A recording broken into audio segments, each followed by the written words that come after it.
podemos dejar a la mítica le dando buen día, Marisha Paz, ¿cómo está, señor? Para mí, Andrés Francesco, Claudia, pues eran el diseño para venir de Chañana en Luave.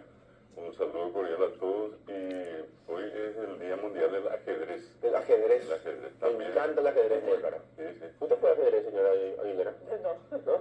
no, vos sabés que cuando era chica jugaba, pero de Pero vamos, manera... sí. Dama tampoco. Tampoco. No, lo que pasa es que he jugado en mi vida siendo pequeña, Ah, pero después no.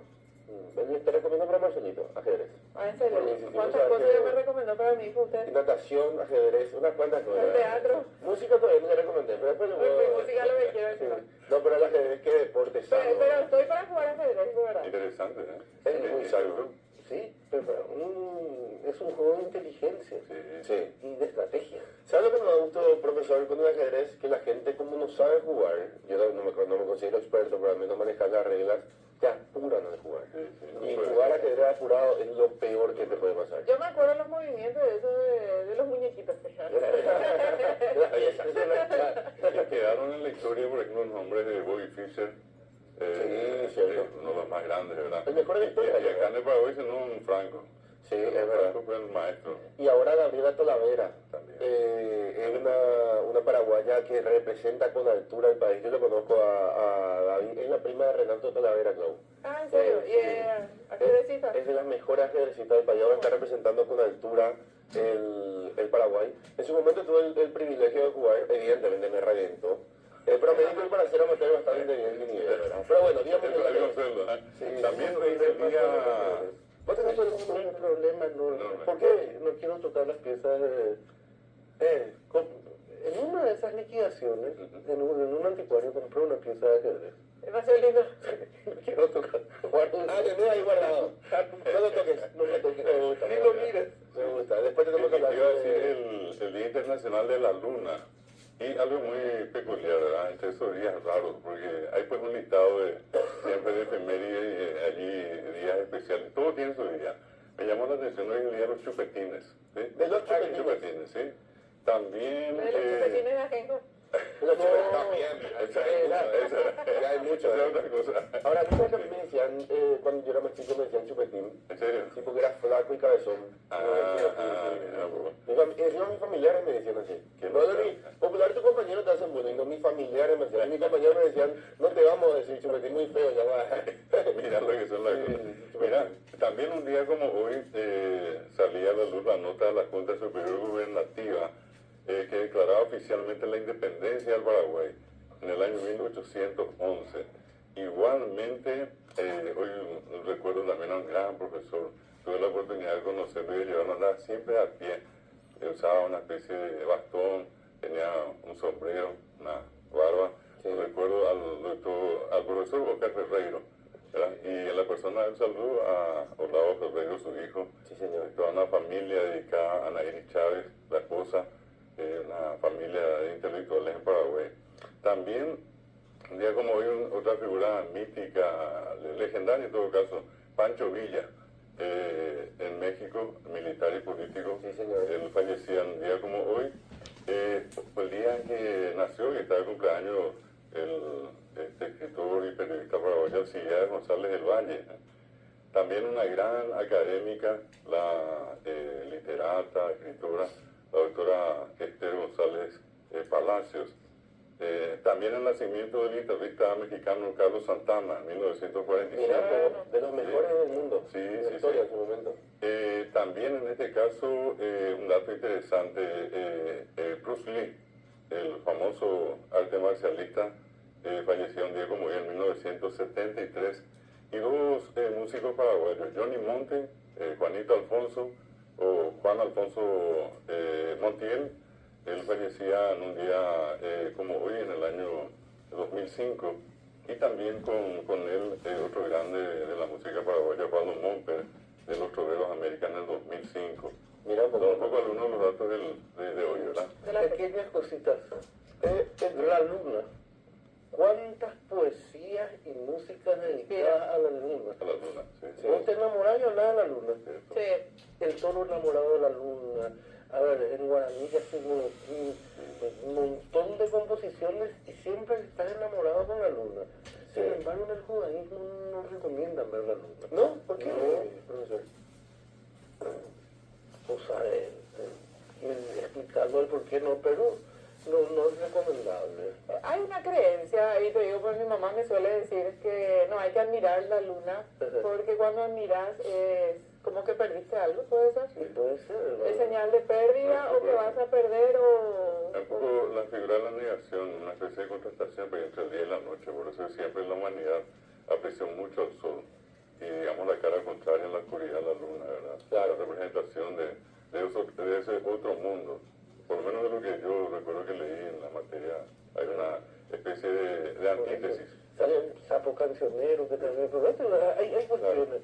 Nosotros estábamos hablando, el Sillada González del Valle. El Sillada González del Valle, periodista, El maestro. sí. Sí. Él fue el que instauró el periodismo de investigación en Paraguay con la marca Caña Dulce. Es la líder casi en el mundo, porque solamente que no se le dio lugar.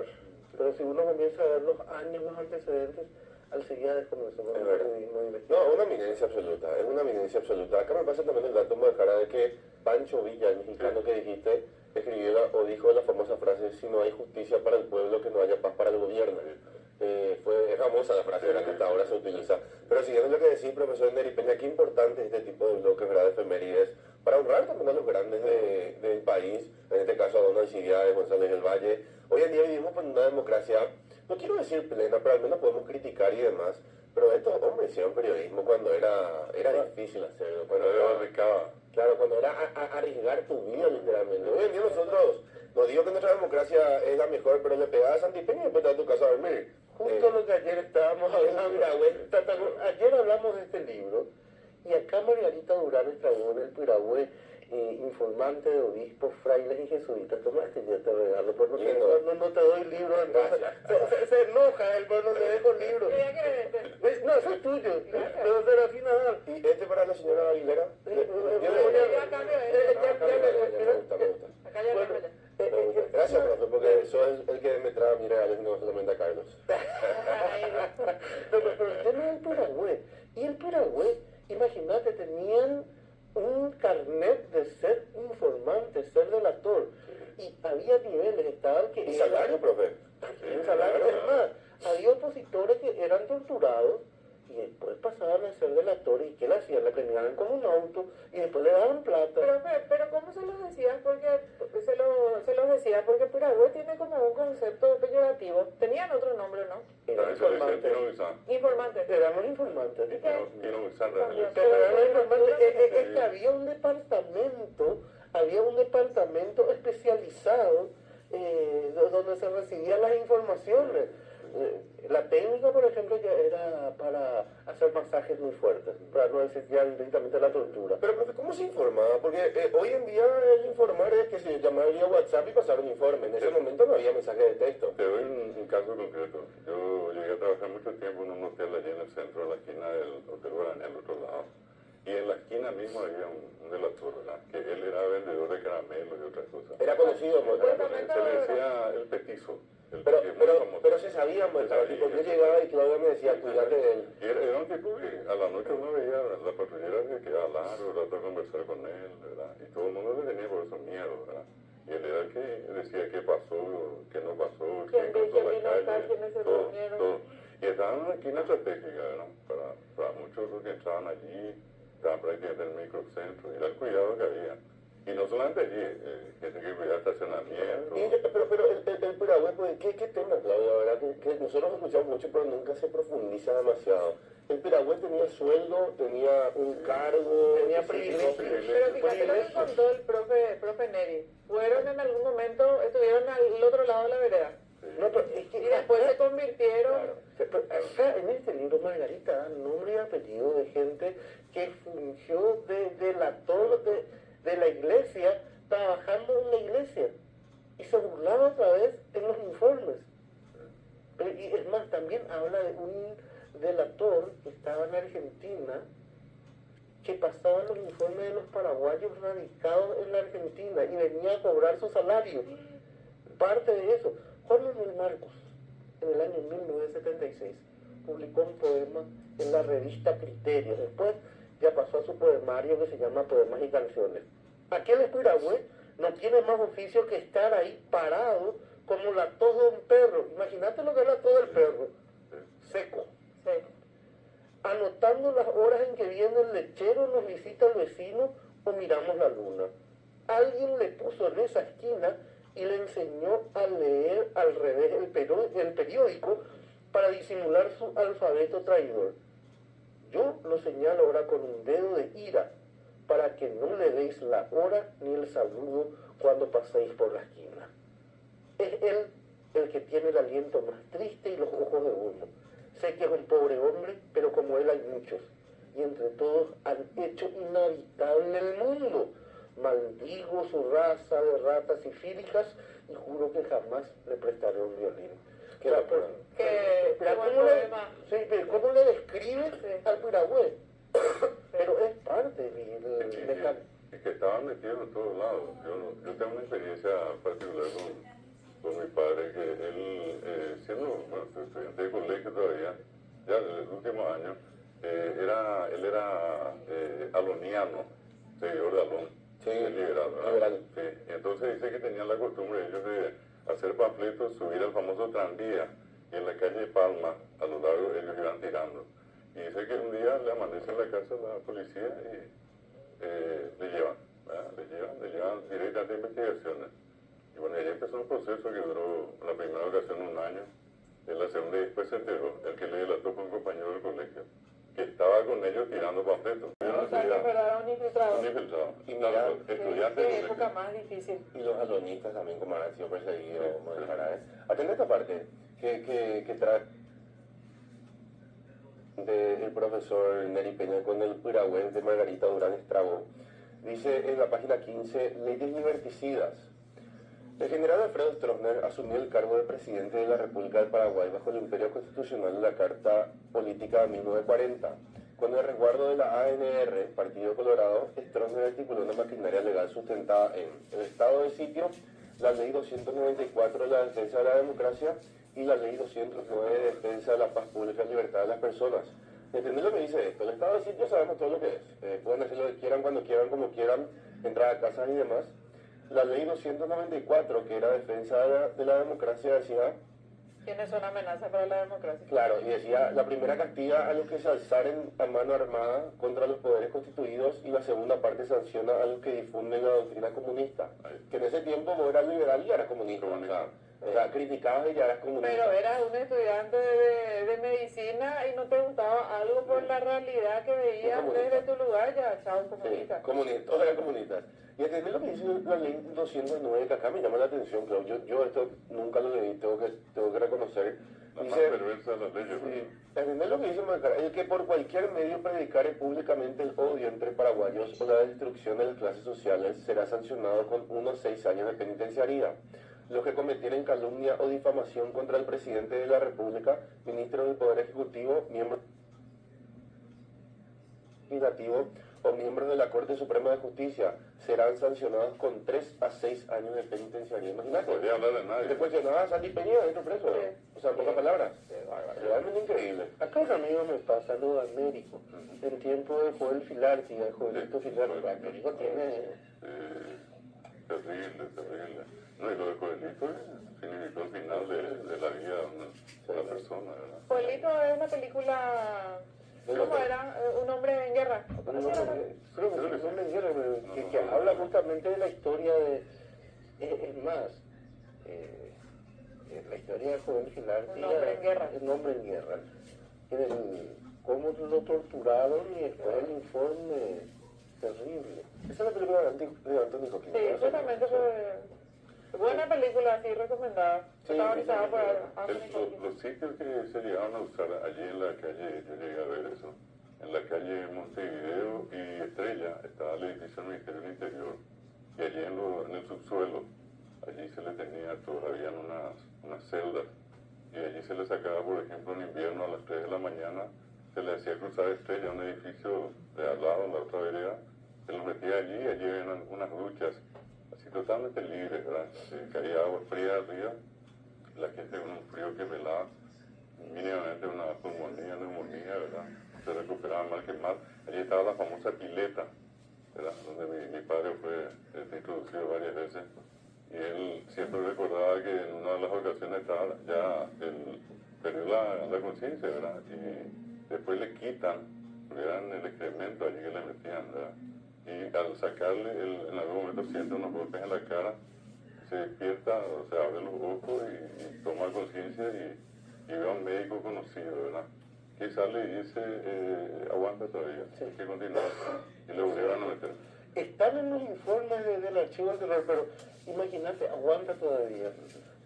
Stroessner fue el primero que dio la igualdad de derechos. ¿Por qué? Porque las torturas eran iguales para los varones y para las mujeres. Pero el que tenía más suerte era el que era torturado primero. ¿Por qué? Porque ese todavía estaba con el agua limpia. Claro. Imagínate que de la electricidad de la tortura vos hacías todas tus necesidades. Salías ahí, pensaba al otro y así iba. Claro, la acumulación. Y lo otro que no se olvidó, acá allí donde está frente a la tercera, La sobre, técnica. la técnica sobre Chile, había un sector que mi papá estuvo allí 30 días. Era un lugar que sí tenía 40 centímetros de ancho, ¿verdad? Dentro de la pared allí le metían y era una celda donde quedaba parado, ¿verdad? Y me decía una cosa que yo ya no sentí nunca más, después si estaba dormido, estaba despierto, pero allí me hacía todo, me decía 30 días parado allí, ¿verdad? Y ese tipo de experiencia obviamente al salir allí, no hace falta decir que quedó traumado, ¿verdad? Y volvió a caer 2 veces más después, ¿verdad? Porque sí que hablar de ese tiempo y hablar de los Piragües, hablar de un capítulo nefasto, inhumano, por donde se lo mire, no pasa por ningún tipo de experiencia humana. Yo creo que es importante siempre hablar de eso. Yo recuerdo así versiones que se contaban en mi casa con los vecinos, pero, o sea, no es que yo no estuve en una familia perseguida ni nada, ¿verdad? Pero yo escuchaba que se contaban y yo visualizaba situaciones como cuentos o algo así. Recuerdo que uno de mis vecinos contó que cuando pasaba la Caperucita se subían todos al árbol. Y a mí me parecía eso como algo llamativo, yo no dimensionaba qué es lo que representaba eso. Y dice que una vez saltando sobre la arena, algo así, contaron también que encontraban armas. Cosas así de que hoy recién te das cuenta qué significa, ¿verdad? No, tremendo. Pues sabes que mi mamá, mi abuela creció, porque el papá de mi abuela fue extraditado, fue un perseguido político, Manuel Jiménez, y ella que tuvo la dicha de crecer en la casa de Manuel Gondra. Ella fue sobrina de Manuel Gondra, en otro momento, ¿verdad? Ya fue antes de Stroessner, pero sí vivió la familia el periodo de persecución, ¿verdad? Fue terrible, realmente fue detestable, porque muchos, como decía Claudia, ahí, o sea, vos ahí podías ser liberal, podías ser, qué sé yo, libertario, ¿verdad? Podías ser socialista, pero todos eran comunistas finalmente, ¿verdad? O sea, la idea no era perseguir a quien pensaba como un comunista, que a todo esto tampoco podés perseguir a un comunista, ¿verdad? O sea, tenés que ser muy totalitario para eso, pero ahí vos cuestionabas cualquier cosa, profesor. O sea, el solo hecho de cuestionar al régimen de Stroessner ya era suficiente validación como para decir Neri Peña es comunista y tiene que ser torturado. Espera, voy a llegar 3 cositas. El Partido Liberal llegó en un momento, por eso que se fundó el Partido Liberal Radical Auténtico. Eso fue el tercer estadio. Claro. Liberal radical y radical auténtico. ¿Por qué? Porque el Partido Liberal, miembros del Partido Liberal, se volvieron afín al gobierno de Stroessner, entonces le llamaban los, ¿cómo eran? Liberales, por ley, que eran dirigentes que se volvió afín. Entonces se refundó eso. Ese era el famoso Partido Liberado. Ese es el partido integrado de nuestros amigos. Después vamos a los otros. Imagínate el control total. Vos veías la Caperucita Roja cerca de tu casa y chao. Se te ponían los pelos de punta. Claro. Pero también era la época donde Latinoamérica veía con malos ojos el comunismo. Sí. Y si a vos si vos decías que eras comunista, y te acordarás aquel crimen de Aranda, 108 y un quemado. 108 y un quemado. ¿No sabes cómo nació 108 y un quemado? Comenzó la lista con los sospechosos. Todos los sospechosos eran homosexuales. ¿Qué hicieron qué hizo la perrada? Salía a la lista. ¿Y qué hacía el delator? No le quería a Claudia y Claudia aparecía en la lista. No me quería a mí, yo aparecía en la lista. No le quería a Francesco. Pero esa era una lista de homosexuales, ¿verdad? No, de los sospechosos, aquellos. Claro, sí, pero había homosexuales, pero entre ellos, vos ya aparecía, pues. Si el delator no te quería, imagínate vos tener tu vida en manos de un delator a alguien que no te quiera. Y seguida decía, Claudia Aguilera le dijo a Francesco que no dejara y Mary están ahí porque Carlos Vara nomás le quiere. Y eso otra vez va al informe y dice, Claudia dijo de que esos dos no sirven para nada y ¿entendés cómo va? Claro. Y ahí ya comienza la represión. Qué épocas, qué épocas. Bueno, son las 7 de la mañana con 41 minutos, estamos con la señora Peche Aguilera, estamos con el profesor David Galeano, con el profesor Ney Peña, hablando y recordando lo que fue la época de los Piragüe.